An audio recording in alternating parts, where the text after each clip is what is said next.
Em 2010, 78% dos brasileiros eram contra a legalização do aborto. Em 2016, o resultado se repetiu. Os números são do Ibope.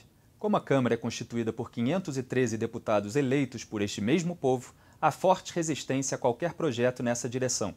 O PSOL sabe disso. Em 2015, a relatoria de um projeto de lei apresentado por Jean Willis caiu nas mãos do evangélico João Campos e a tramitação emperrou. Por isso, o partido recorreu no dia 6 de março ao STF para tentar descriminalizar o aborto cometido até 3 meses de gravidez. Os socialistas apostam no ativismo judicial de ministros não eleitos pelos brasileiros, mas dispostos a legislar em lugar do Congresso. Claro que o PSOL tem razões para isso. Primeira, 7 dos 11 atuais membros da corte foram nomeados pelos governos do PT, apoiados pelo PSOL, incluindo a presidente Carmen Lúcia, indicada por Lula. Segunda, 6 dos 7 atuais ministros que participaram do julgamento sobre o aborto de fetos anencéfalos votaram a favor da legalização naquele caso, incluindo Rosa Weber, que agora é a relatora da ação do PSOL no STF.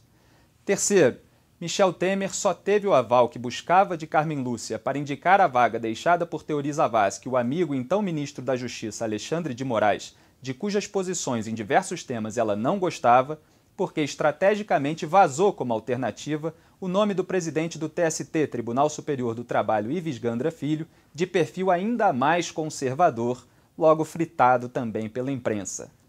Quarto e principal motivo: a primeira turma do STF, da qual 4 dos 5 membros foram indicados por Dilma, abriu precedente para a legalização do aborto ao revogar em 29 de novembro de 2016 a prisão preventiva de 5 funcionários de uma clínica clandestina de Duque de Caxias, no Rio de Janeiro, e declarar, indo além do necessário ao pedido de habeas corpus, que a prática não é crime se realizada até 3 meses de gestação.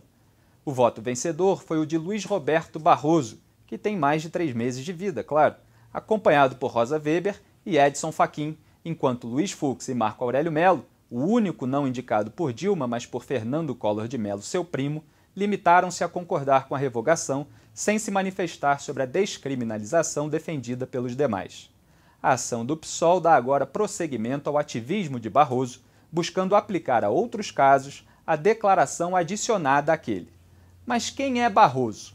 Antes de virar ministro do STF, Barroso foi, em 2012, o advogado da causa de liberação do aborto de fetos anencéfalos, em defesa dos interesses da Confederação Nacional dos Trabalhadores na Saúde.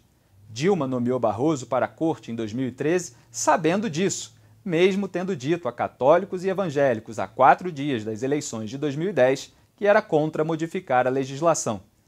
Eu não sou a favor de modificar a legislação. Em 2013, o Globo publicou uma entrevista na qual Barroso, com 3 meses de STF, confessava na prática que o caso dos anencéfalos fora apenas pretexto para a legalização irrestrita. Eu analisei minuciosamente no meu blog as posições de Barroso naquela entrevista e no recente voto pela descriminalização do aborto até 3 meses de gestação. Os truques retóricos e estatísticos são tantos para engambelar a plateia, driblar o ordenamento jurídico e usurpar o poder legislativo, lá onde cada um desses truques seriam confrontados, desmascarados em dezenas de sessões sobre o eventual projeto de lei, que eles não cabem todos nesse vídeo, de modo que destaco apenas um. Barroso afirmou que não há solução jurídica para a controvérsia sobre o status jurídico do embrião, alegando que ela dependerá sempre de uma escolha religiosa ou filosófica de cada um a respeito da vida. Na verdade, quando Barroso não concorda com a solução jurídica, diz que ela não existe. O artigo 4º da Convenção Interamericana de Direitos Humanos, o Pacto de San José da Costa Rica, do qual o Brasil é signatário, diz o seguinte: toda pessoa tem o direito de que se respeite sua vida.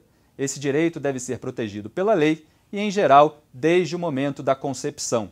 Ninguém pode ser privado da vida arbitrariamente. O curioso é que, em artigo de 2010, o próprio Barroso registrou por 2 vezes a força do Pacto de San José da Costa Rica, que ele agora omite. A.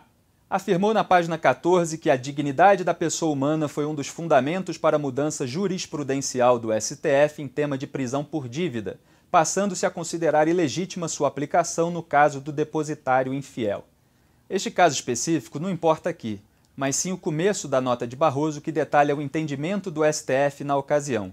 Abre aspas. O entendimento que ao final prevaleceu é o de que o Pacto de San José da Costa Rica, tratado sobre direitos humanos, tem estatura supralegal e prevalece sobre a legislação interna brasileira que a autorizava. Fecha aspas. Destaco, estatura supralegal que prevalece sobre a legislação interna brasileira. B. Barroso também citou na página 21 a relevância do referido pacto, ratificado pelo Brasil em 1992, no manancial de documentos internacionais que podem servir de base para os propósitos de definir conteúdos laicos, politicamente neutros e universalizáveis. Pois é, os documentos internacionais em geral são relevantes para servir de base aos propósitos de Barroso, até que firam as causas que ele defende.